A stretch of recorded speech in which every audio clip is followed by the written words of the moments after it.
Баршаңызға қайырлы күн достар. Бүгін сіздермен хит болған хрустящие баклажаны салатын даярлайтын боламыз. Бұл салаттың даярлануында еш қиындық жоқ, бірақ дәмі әрине өте керемет. Видео рецепті көрмес бұрын менің каналыма тіркеліп, жаңа рецепті жіберіп алмас үшін қоңырауды басып қойыңыз. Салат үшін бізге 2-3 орташа көлемдегі баклажан, 2-3 орташа көлемдегі қызанақ, картоп немесе кукуруз крахмалы, кинза, лимон шырыны, соевый сос, дижонская горчица және кунжут қажет. Алдымен баклажанды жуып тазалап аламыз, оның екі жағындағы артық жерін кесіп тастаймыз. Салатқа туралатын қызанақтың және баклажанның көлемі шамамен бірдей болуы тиіс. Видеода көрсетілгендей орташа көлемде бөліп аламыз.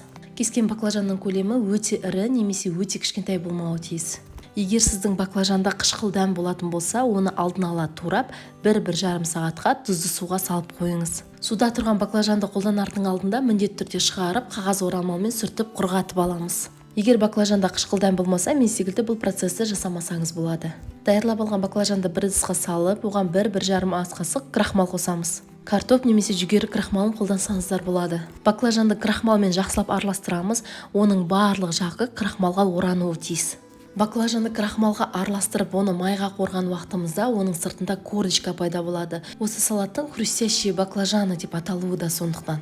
Және крахмалға малынған баклажан өзіне майды көп сіңірмейді. Ал салатымыз әрине ерекше дәмді болып шығады. Сонымен қатар сіздер менің каналымның баклажаны в кисло-сладком соусе салатын көре аласыздар. Оның жасалу жолы бұл салатқа ұқсамайды, соусы да ерекше болып келеді. Баклажанды көп көлемдегі майға қорамыз. Майдың қызғанын ағаш палочканы салу арқылы білеміз. Ағашты салған уақытта оның жан-жағында майда көпіршіктер пайда болады.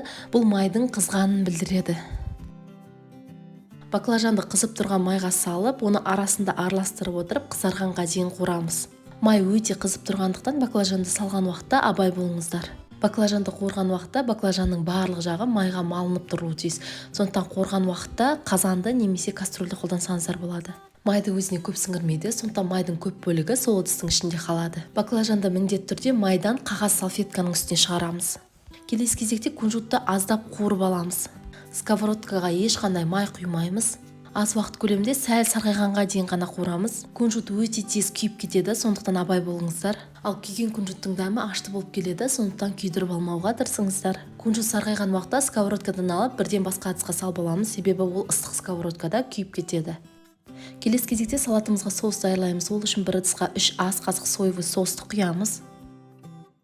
Оған шамамен 1 шай қасық көлемінде лимон шырынын қосамыз. 3-1 шай қасық дижонская горчицаны қосып, барлығын жақсылап араластырамыз. Осымен біздің салатымыздың соусы, яғни заправкасы дайын. Келесі кезекте қызанақты долька етіп кесіп аламыз. Бұл салатқа черри қызанақтарында қолдансаңыздар болады. Черри қызанақтары кішкентай болғандықтан оның ортасынан бір ғана бөлікке бөліп қоясыздар. Қуырып алған баклажандарға соусымызды құйып араластырамыз. Бұл жердегі біздің басты мақсатымыз баклажандардың барлығы соусқа орануы тиіс. Салатқа артық мөлшердегі судың қажеті жоқ, сол үшін соусты көп мөлшерде дайындаған болсаңыз, тек бір бөлігін ғана құйыңыз. Баклажанға қызанақтарымызды қосамыз, одан соң барлығын ақырындап араластырамыз. Қызанақ езіліп кетпеуі тиіс, сол үшін байқап араластырыңыздар. Салатты дастарханға ұсынатын тарелкаға саламыз. Бетіне кинза жапырақтарын себеміз. Соңында бетіне қуырылған кунжут дәндерін себеміз. Осымен біздің өте дәмді салатымыз дайын. Сіздер де міндетті түрде даярлап, жақындарыңызды қуантыңыздар. Мен өз каналымда сіздермен тек қана ерекше тағамдардың, әртүрлі торттар мен десерттердің мастер-классымен бөлісемін. Сондықтан міндетті түрде менің каналыма тіркеліп, жаңа рецепті жіберіп алмас үшін қоңырауды басып қойыңыз. Менімен бірге болып, менің каналымның дамуына үлесіңізді қосып жатқаныңыз үшін сізге алғыс айтқым келеді.